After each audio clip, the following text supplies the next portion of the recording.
তিলকা হুদুদুল্লাহ, এগুলো হলো আল্লাহ তাবারক ওয়া তাআলার ধার্য করা সীমা, সীমা ধার্য করে দিয়েছেন।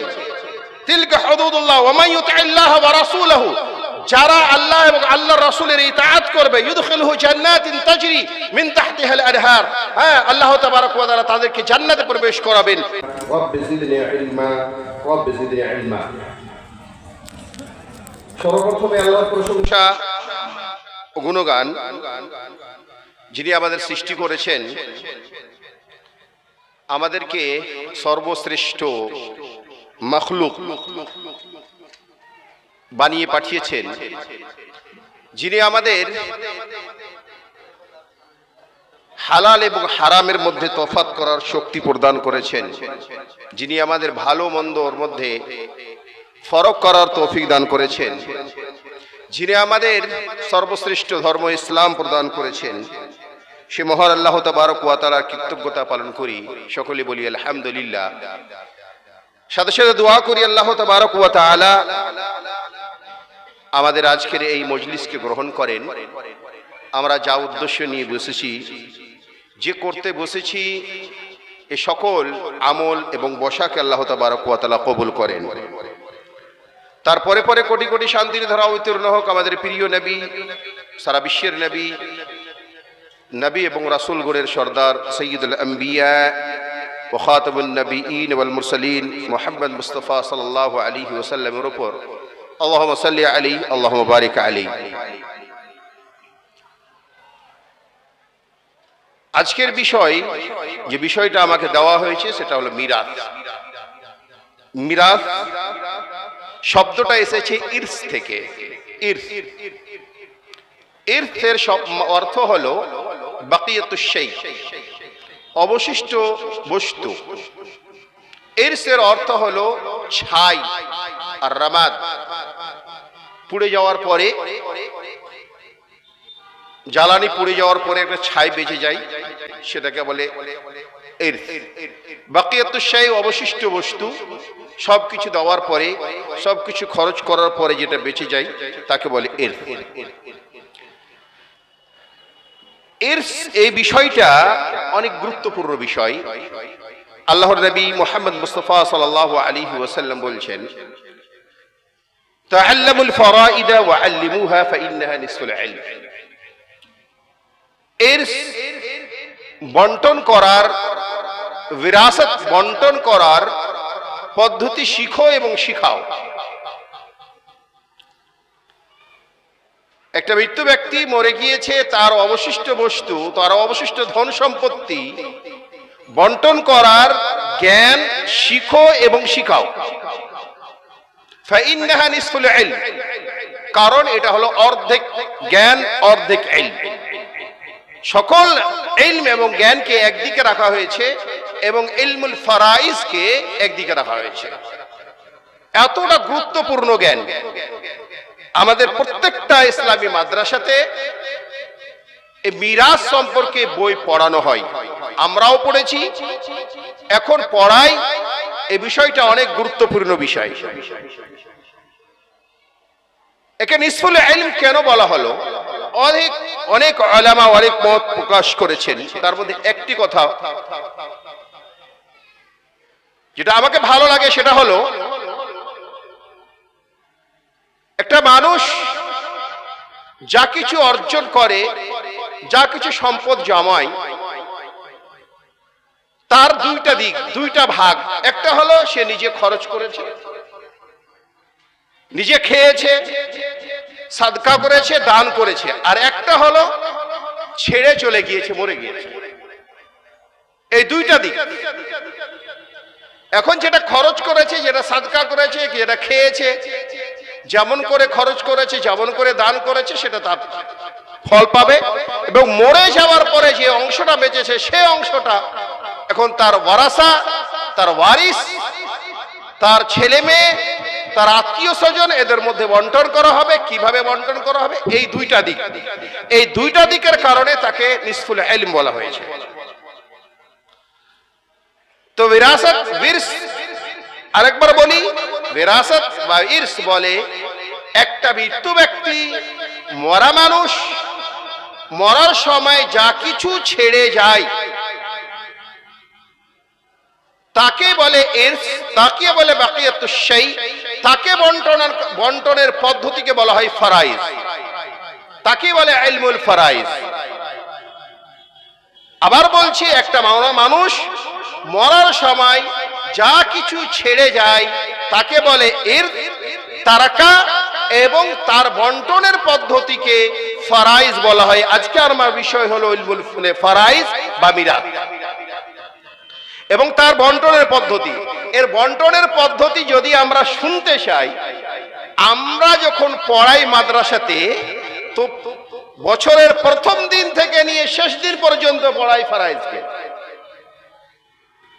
যেখান থেকে পড়া আরম্ভ হয় বছরে, সেদিন থেকে নিয়ে শেষ দিন পর্যন্ত ফারাইজ পড়াই, তাও পূর্ণ হয় না। দেখা গেল বইটা অর্ধেকটা পড়া হয়েছে।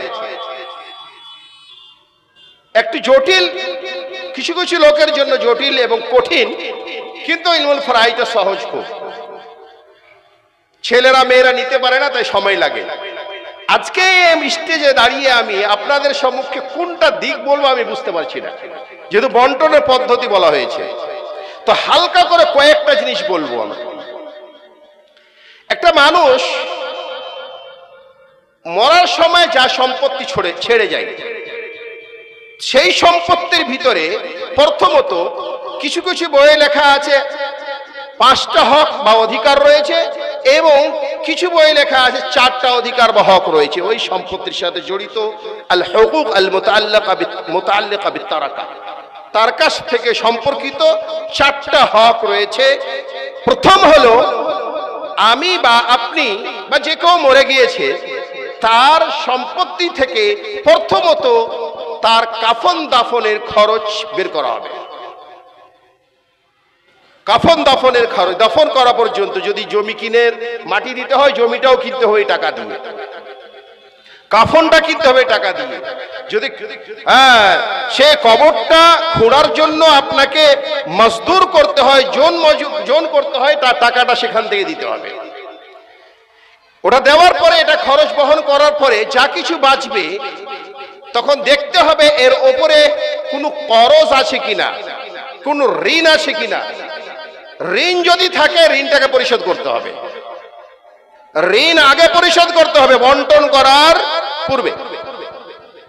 দাফন করে চলে আসলেন, তারপরে পরে আপনি ঋণ পরিশোধ করবেন। নিজের পিতার, নিজের দাদুর মৃত্যুর পরে প্রথম যে কাজটা করবেন দাফন করার পরে, সেটা হলো তার ঋণ পরিশোধ করবেন। কারো কাছে টাকা নিয়েছে,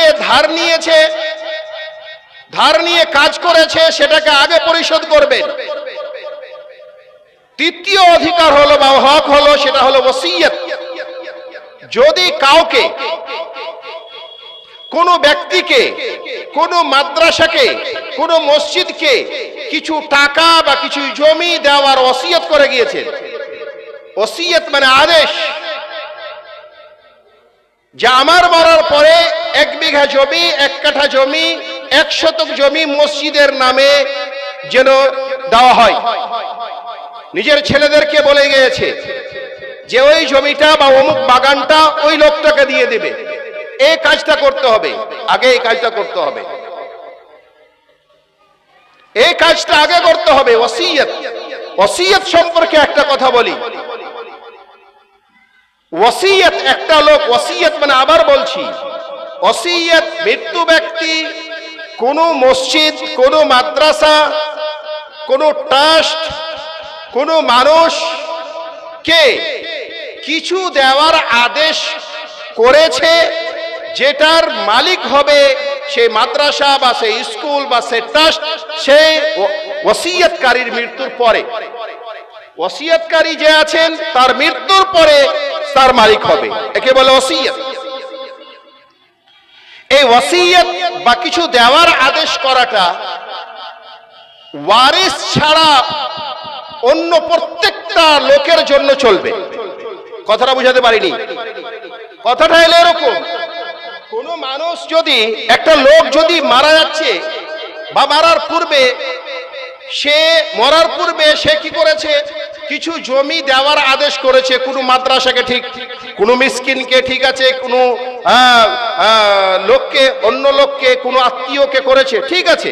কিন্তু নিজের ওয়ারিস যে লোকটা তার মরার পরে তার সম্পত্তির অংশীদার হবে, যে লোকটা তার মরার পরে তার সম্পত্তির অংশীদার হবে, তার নামে কোনো ওয়াসিয়ত করতে পারে না। একটা কথা ভালো করে মনে রাখেন, ধন সম্পদ, টাকা পয়সা যা কিছু আপনার কাছে আছে, এটা আপনি কখনোই মনে করবেন না এটা আমার পরিশ্রমে এসেছে, আমি নিয়ে এসেছি, আমি যেমন যেমন চাইবো তেমন করে ব্যবহার করব। এটা একটা আল্লাহর আমানত।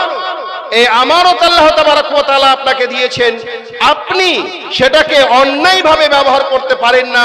যেখানে আল্লাহ তাবারক ওয়া তাআলা দিতে নিষেধ করেছেন সেখানে আপনি দেবেন না, যেখানে দিতে বলেছেন সেখানে দেবেন। তাই এই টাকা পয়সা এটা একটা বড় নিয়ামত আল্লাহ তাবারক ওয়া তাআলা। আপনি নিজের ছেলেকে, নিজের মেয়েকে যে আপনার মরার পরে আপনার সম্পত্তির অংশীদার হবে, তার নামে আপনি ওয়াসিয়ত করতে পারেন না। অনেক জায়গা দেখা যায়, অনেক মজলিসে বসে দেখা গিয়েছে, বিচার বসেছে, বড় ছেলে বলছে আমার বাবা আমাকে বলে গিয়েছে অমুক জমিটা তুই নিবি। কেউ বলছে, মেয়ে এসে বলছে আমার বাবা আমাকে বলেছে 1 কাঠা জমি অমুক মেয়েকে দিয়ে দিতে হবে। এই যে বলে গিয়েছে এই কথাটা, এটা একটা অন্যায়। যদি বলে গিয়েছে তো অন্যায় বলেছে, সে গুনাহগার হয়েছে। যদি কোনো মানুষ মরার পূর্বে বলে আমার বড় ছেলেকে 1 কাঠা জমি বেশি দিতে হবে, আমার মেজ ছেলেকে 1 কাঠা জমি দিতে বেশি হবে, আমার মেয়েকে 1 কাঠা জমি বেশি দিতে হবে, বাবার স্ত্রীকে 1 কাঠা বেশি দিতে হবে, 100 টাকা বেশি দিতে হবে, এটা অন্যায়। আপনার প্রয়োজন আছে তো, ধরুন আপনি অসুস্থ হয়ে পড়েছেন, আপনার 4টা ছেলে, আপনার ধন সম্পত্তি আছে, 4টা ছেলের মধ্যে একটা ছেলে আপনাকে দেখছে, আপনার সারা খরচ বহন করছে। তখন আপনাকে একটুকু দরদ লেগেছে, যে বলছেন এই ছেলেটা যেটা আমাকে দেখেছে তাকে তার নামে 1 বিঘা জমি আমি করে দিলাম, বেশি করে দিলাম। এই কাজটা করছে লোক অনেক, এইটাই হচ্ছে সমাজে বেশি, এটা বাহানা পাচ্ছে মানুষ। আপনি এই কাজ করবেন না। আপনার দরকার আছে আপনার জমি আপনি বিক্রি করে খান, আপনি বিক্রি করে নিজের চিকিৎসা করেন না। বিক্রি করতে মায়া লাগবে, আমার ছেলেগুলো কি খাবে না খাবে। যে ছেলে আপনাকে খেতে দেয় না, যে ছেলে আপনাকে বাড়িতে উঠতে দেয় না, সে ছেলের জন্য আপনি ভাবছেন, আখিরাতের জন্য ভাবছেন না। আপনি সেটাকে বিক্রি করে সাদকা করেন না আল্লাহর নামে, দেন মাদ্রাসাতে, দেন মসজিদে। এই ভুল অনেক জায়গায় হচ্ছে, নিজের কোনো ছেলে বা মেয়ের নামে ওয়াসিয়ত করে যায় বা বেশি দেওয়ার ওয়াসিয়ত করে যায়, আদেশ করে যায়, এটা অন্যায়।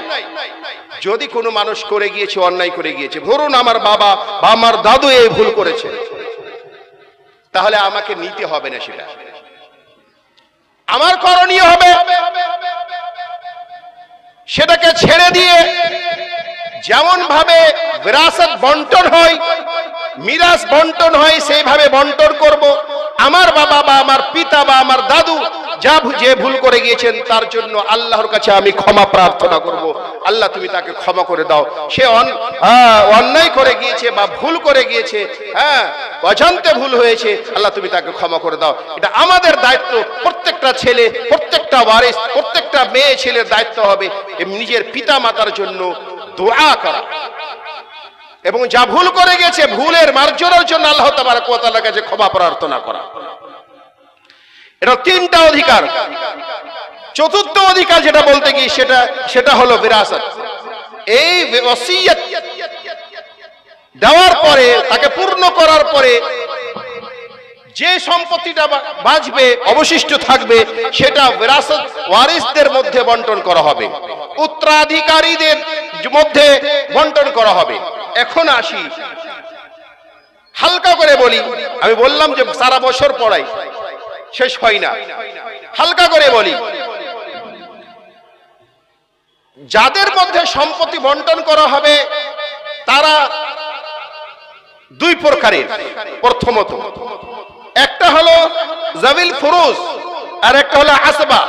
আরো আছে জাবিল আরহাম আছে, হ্যাঁ, সাহেবুল ওয়ালা আছে, আর কিছু আছে। আমি দুইটা নিয়ে কথা বলছি, একটা নিয়ে কথা বলি।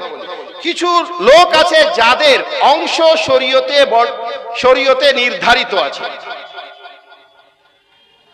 মৃত্যু ব্যক্তির উত্তরাধিকারীদের মধ্যে, তার ওয়ারিসগণের মধ্যে কিছু ব্যক্তি আছে যাদের অংশ শরীয়তে নির্ধারিত আছে, তাদেরকে তার অংশটা দিতেই হবে। এরাকে বলে জাবিল ফুরুজ। তাদের মধ্যে 4 জন রয়েছে পুরুষ এবং 8 জন রয়েছে মহিলা। তো বলছিলাম কিছু লোক আছে যাদের শরীয়তে যাদের অংশ নির্ধারিত আছে, ওই নির্ধারিত অংশ তাদেরকে দিতে হবে। আপনার বাড়িতে যদি এরকম অসুবিধা হয়ে থাকে, আপনার এলাকাতে যে ভালো যে আলেম আছেন তাদের কাছে যাবেন এবং দরখাস্ত করবেন এরকম হয়েছে, কিভাবে বন্টন করা হবে। এখানে সবচেয়ে বড় বিষয় হচ্ছে ধন সম্পদ। তো মানুষ লোভ থামতে পারে না, বোনকে দেবে না, মাকে দেবে না। একটা কথা বলি, এই বন্টন করতে কখনোই বিলম্ব করবেন না। একটা লোক মারা গিয়েছে আজকে, যত সম্ভব আপনি কাল সকাল হতেই শুরু করে দেন বন্টন। যত লেট করবেন শয়তান ফাঁক পাবে, আর কোনো ভাইকে কোনো বোনকে ধাক্কা দেবে এবং তাকে অগ্রসর করবে যে তুমি আগে বাড়ো, তুমি এটা নাও, তুমি ওটা নাও, এটা নাও, বিভিন্ন প্রকারের ওয়াসওয়াসা শয়তান দেবে। তাই বন্টন করতে কখনোই বিলম্ব করতে হবে না। যেই দিন মারা গিয়েছে তার পরের দিন এটা কখনোই বলবেন না যে এখনই মরেছে, এখনই সম্পত্তি নেওয়ার জন্য ঝগড়া শুরু করেছে। এই কথাটা ভুল করে বলবেন না, এটা অন্যায়। যত বিলম্ব হবে তত ভুল হবে। এখানে কয়েকটা বিষয়ে কয়েকটা বিচারে গিয়ে আমি দেখেছি এই বিষয়টা, যখনই বিলম্ব হয়েছে তখনই ঝগড়া হয়েছে। এখানে কোনো বিলম্ব করা চলবে না। ধরুন একটা মেয়ে একটা জমি পাচ্ছে, একটা বোন একটা জমি পাচ্ছে, ওই জমিটা তাকে দিয়ে দিন।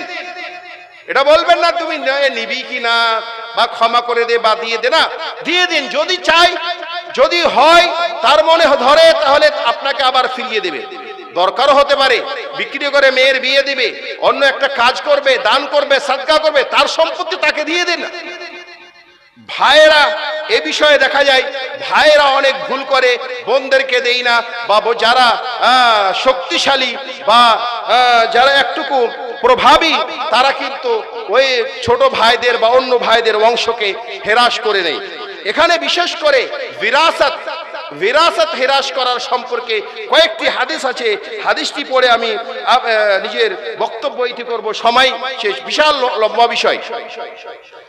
আপনি একজন মুসলমান, অবশ্যই আপনি জানেন আপনার বাপের বা আপনার দাদুর সম্পত্তিতে আপনার অংশ কতটা।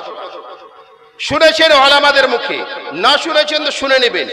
শোনার পরে আপনি কখনোই কারো সম্পদ হেরাস করার চেষ্টা করবেন না, কারো সম্পদ হেরাস করার চেষ্টা করবেন না। আল্লাহ নবী সাল্লাল্লাহু আলাইহি ওয়াসাল্লাম বিশেষ করে আল্লাহ তাবারক ওয়া তাআলা বিরাসত বন্টনের পদ্ধতি সূরা নিসার ভিতরে, সূরা তাগাবুনের ভিতরে সুন্দর করে, সূরা নিসার ভিতরে সুন্দর করে বর্ণনা করার পরে ইউসিকুমুল্লাহু ফি আওলাদিকুম লিযযাকারি মিসলু হাদ্দিল উনসায়াইন বর্ণনা করে পরে আল্লাহ তাবারক ওয়া তাআলা শেষের দিকে বলছেন তিলকা হুদুদুল্লাহ, এগুলো হলো আল্লাহ তাবারক ওয়া তাআলার ধার্য করা সীমা ধার্য করে দিয়েছেন। তিলকা হুদুদুল্লাহ ওয়া মান ইউতিল্লাহ ওয়া রাসূলহু, যারা আল্লাহ এবং আল্লাহর রাসূলের ইতাআত করবে, ইউদখিলহু জান্নাতিন তাজরি মিন তাহতিহাল আনহার, আল্লাহ তাবারক ওয়া তাআলা তাদেরকে জান্নাতে প্রবেশ করাবেন যার তলদেশ দিয়ে নহর প্রবাহিত হয়ে আছে। ওয়াযালিকাল ফাওজুল আযীম।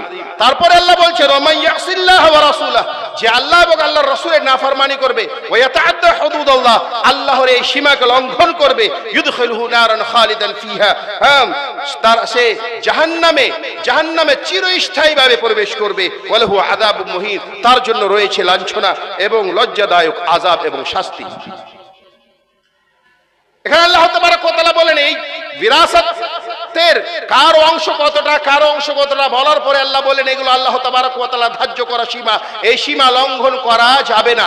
যারা সীমা লঙ্ঘন করবে, আল্লাহর নবী মুহাম্মদ মুস্তাফা সাল্লাল্লাহু আলাইহি ওয়াসাল্লাম বলেন মান কাতা মিরাসা আখিহি, যে ব্যক্তি নিজের ভাইয়ের নিজের বোনের মিরাসকে অন্যায়ভাবে হেরাস করে নিয়ে নিল, এক কাঠা জমি হোক, এক ছটাং জমি হোক, এক মিটার জমি হোক, নিয়ে নিল, আল্লাহর নবী সাল্লাল্লাহু আলাইহি ওয়াসাল্লাম বলেন কাতা আল্লাহু মিরাতাহু মিনাল জান্নাহ, আল্লাহ তাবারক ওয়া তাআলা তার জান্নাতের বিরাসত, জান্নাতের হককে কেটে নেবে, জান্নাতের হককে কেটে নেবে আল্লাহ তাবারক ওয়া তাআলা। তাই এই মিরাসের সম্পর্কে এই বিষয়গুলোতে আমাদেরকে সচেতন হতে হবে। আল্লাহ নবী সাল্লাল্লাহু আলাইহি ওয়াসাল্লাম বলেন মান কাতা শিবরাম মিনাল আরদি, যে কোনো ব্যক্তি অন্য কোন ওয়ারিসের জমি অন্যায়ভাবে আধ হাত নিয়ে নিল, তাওয়াকাহুল্লাহু বিসাবঈ আরদিনা ইয়াউমাল কিয়ামাহ, কিয়ামতের দিন আল্লাহ তাবারক ওয়া তাআলা তার গলায় 7 তাবাক জমিনকে তার গলায় ঝুলিয়ে দিবেন, 7 তাবাক জমিনকে তার গলায় ঝুলিয়ে দিবেন। আপনার আকৃতিকে এত বড় করা হবে, আপনার গলায় 7 তাবাক জমিকে ঝুলিয়ে দেওয়া হবে, আপনি উঠাতে পারবেন না। যে এক হাত বা আধ হাত, শিবরান শব্দ হচ্ছে আধ হাত জমি যদি আপনি দাবিয়ে খান, তো বিরাসতের ব্যাপারে আমাদেরকে সচেতন হতে হবে। কারো অংশ অন্যায়ভাবে মেরে খেতে হবে না। আপনি যদি কারো অংশ মেরে খান, আল্লাহ তাবারক ওয়া তাআলা আপনাকে জান্নাত থেকে বঞ্চিত করে দেবেন। আমাদের এখানে বসা, এই কথাগুলো শোনা এবং ইসলাম ধর্ম গ্রহণ করা, 5 ওয়াক্তের নামাজ পড়া, হজ করা, সব বিফল হয়ে যাবে। আল্লাহ যেন আমাদেরকে সকলকে বিরাসতের এই ব্যাপারটাকে বুঝে তার উপরে আমল করার তৌফিক দান করেন। আমাকে আগে চিরকুট দেওয়া হয়েছে, সময় আমার শেষ হয়ে গেছে। বিষয়টা অনেক বড়। বিরাসত সম্পর্কে আমাদেরকে সজাগ হতে হবে। কিভাবে বন্টন করতে হবে ওলামাদের মুখে শুনতে হবে। শুনে যদি কেউ 1 টাকা পায়, 1 টাকা দিয়েই আপনাকে শেষ করতে হবে। কখনোই আপনি এই বলবেন না যে আমার বোনের কাছে আমি ক্ষমা নিয়ে নিয়েছি, আমার মায়ের কাছে ক্ষমা নিয়েছি, অমুকের কাছে ক্ষমা নিয়ে নিয়েছি, বা অমুক আমাকে দিয়ে দিয়েছে। না, আপনি তাকে দিয়ে দেন, তারপরে যদি তার মনে চায় তো আপনাকে ঘুরিয়ে দেবেন। আল্লাহ যেন আমাদেরকে সকলকে এই বিষয়ে সজাগ হওয়ার তৌফিক দান করেন। আমরা যেন সচেতন হতে পারি এবং বিরাসত সম্পর্কে আমরা সচেতন হয়ে তা কোরআন এবং হাদিস অনুযায়ী বিরাসতকে বন্টন করতে পারি। আল্লাহ যেন আমাদেরকে সকলকে তৌফিক দান করেন। আমিন। আসসালামু আলাইকুম ওয়া রাহমাতুল্লাহ।